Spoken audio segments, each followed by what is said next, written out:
మీరు మాత్రం అక్కడికి వెళ్ళి మహిళా కమిషన్ చైర్పర్సన్ తెచ్చుకున్నారు, ఎమ్మెల్యే టికెట్ తెచ్చుకున్నారు, ఎమ్మెల్యేలు అయినారు. నేనేమన్నా అధ్యక్ష నా మీద కేసులు తీయాలని? అరే తమ్ముడు నా ఎలక్షన్కి వచ్చిండు, ఆయన మీద ఎందుకు కోపం, కేసులు తీయండి అని ఎప్పుడని చెప్పిండ్రు అధ్యక్ష? అయినా నేను అక్కలనేం అడగలేదు కదా అధ్యక్ష, ఏమనలే కదా.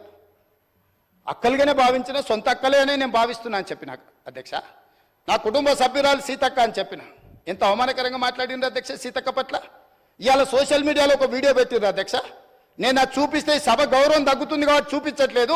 ఇవాళ సీతక్క అక్కడ నించుంటే వెనకాల నుంచి ఒక సభ్యుడు వచ్చి ఇంకొక సభ్యుడితో మాట్లాడుతుంటే ఇవాళ టీఆర్ఎస్ నాయకులు సోషల్ మీడియాలో పెట్టిన మీమ్స్ చూస్తే మీరే ఆ వేదిక మీద నుంచి వచ్చి చెప్పు తీసుకొని కొడతారు అధ్యక్ష. వాళ్ళను చేత్తో కూడా కొట్టారు.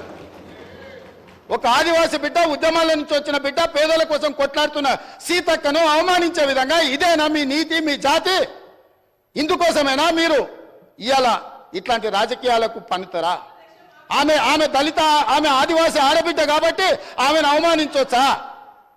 ఇవాళనే అక్కలకు చెప్పదలుచుకున్న ఈ వేదిక మీద నుంచి, అక్క ఎవరి ఉచ్చులో పడి మీరు తప్పుదో పడుతుండ్రో వాళ్ళని నమ్ముకున్న సొంత చెల్లెలు తిహార్ జైల్లో ఉన్నది అక్క.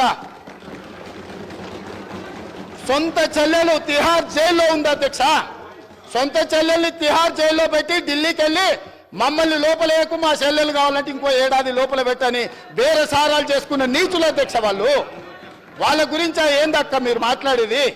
ఈ అక్కల కోసం కొట్లాడింది నేను అధ్యక్ష, వాళ్ళు కాదు. కాబట్టి ఆ అక్కల పట్ల నేను మహిళల పట్ల గౌరవంగా ఉండేవాడిని, అక్కల్ని గౌరవించేవాడిని.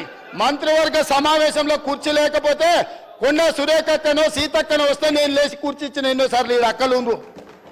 ఈ తమ్ముని నమ్ముకున్న అక్కలు మంత్రులై ముందు వరుసలు ఉండరా అధ్యక్ష? ఈ తమ్ముని నమ్ముకున్న అక్కలు మంత్రులే ఇక్కడ ఉన్నారు. ఆ దిక్కుమాల తమ్ముని నమ్ముకున్న అక్కల పరిస్థితి ఏముందో మీకు తెలుసు కదా అధ్యక్ష. సొంత చెల్లెలు జైల్లో ఉంది అధ్యక్ష. ఆ చెల్లె గురించి మాట్లాడారు. కానీ ఇవాళ రైతు రుణమాఫీని దెబ్బతీయడానికి, స్కిల్ యూనివర్సిటీ ఆలోచనను నిరుద్యోగ యువకులకు ఉపయోగపడకుండా అడ్డుకోవడానికి ఇవాళ మా మాదిగల సోదరుల ఆకాంక్ష నెరవేర్చడానికి ప్రయత్నం చేస్తే సభకు రారు అధ్యక్ష. ఇంతకుముందు మా సభ్యుడు బాగా చెప్పిండు అధ్యక్ష. ఒకనాడు దళితుని ముఖ్యమంత్రిని చేస్తా అని మోసగించిండు, ఉప ముఖ్యమంత్రి ఇచ్చి బర్తరఫ్ చేసిండు. అట్లాంటి పరిస్థితుల్లో శ్రీమతి సోనియా గాంధీ గారు శ్రీ మల్లికార్జున్ ఖర్గే గారిని జాతీయ అధ్యక్షుని చేసింది అధ్యక్ష.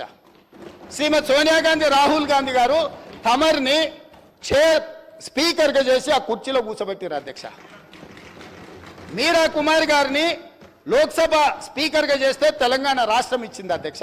మీరా కుమారి గారు నేరెళ్లలో దళితులను కరెంటు షాకులు పెట్టి కొట్టించి సంసార జీవితానికి పనికి రాకుండా హింసిస్తే పరామర్శించడానికి మీరా కుమార్ గారు వస్తే ఎయిర్పోర్టుల్ని అరెస్ట్ చేసిండ్రు అధ్యక్ష. అది వాళ్ళ నీతి, వాళ్ళ జాతి.